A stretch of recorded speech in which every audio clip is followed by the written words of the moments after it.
Malgré le fait qu'on pense que les chevaux de course sont bien traités, leur sort n'a rien d'enviable. Contrairement à ce que l'on pourrait penser, les chevaux de course sont extrêmement bien traités.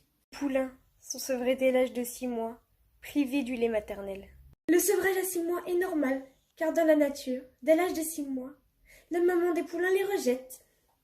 Après leur sevrage, ils sont gavés de nutriments qui les fait grandir beaucoup plus vite. À l'âge d'1 an, un poulain fait déjà la taille d'un autre de 3 ans. Un poulain d'1 an de la taille d'un poulain de 3 ans. Mais vous avez entendu ça où? Dans la science-fiction? En plus d'une croissance accélérée, leur débourrage s'effectue bien trop tôt. Ils ne sont pas débourrés trop tôt. Dans ce cas, comment expliquez-vous le fait qu'ils développent des problèmes locomoteurs?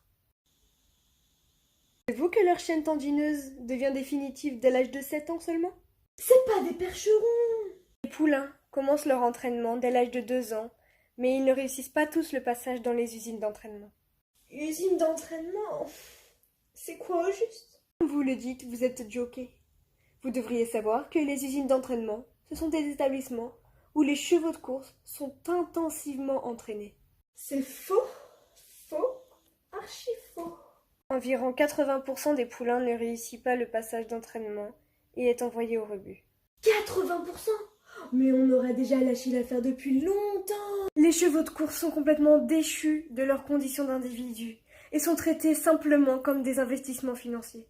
Nos chevaux ne sont ni des objets, ni des investissements financiers.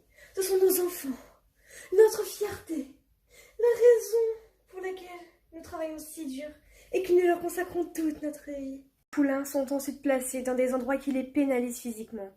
Ils sont ferrés et mis à l'effort beaucoup trop tôt. Faudrait arrêter de dire n'importe quoi. Ils sont dopés avec des produits soi-disant thérapeutiques, mais les plus petits poulains font des crises cardiaques à cause de ces médicaments. Sachez que les chevaux morts courent beaucoup moins vite que les chevaux vivants. Ce qui est sûr, c'est que la plupart des chevaux de course, soit mis au rebut, soit réformés, vont chez l'engraisseur puis chez l'équarrisseur. Votre niveau d'ignorance confine au néant. Quasiment tous les chevaux finissent à l'abattoir. Arrêtez de dire que nous envoyons tous nos chevaux à l'abattoir. C'est faux, faux et encore faux. Nos chevaux, nous les aimons plus que tout. Dans le monde des courses, il y a peu de respect pour les chevaux, qui sont pourtant les principaux acteurs, mais qui souffrent toujours dans le silence. Les chevaux aiment courir. On fait les choses avec eux, jamais contre eux.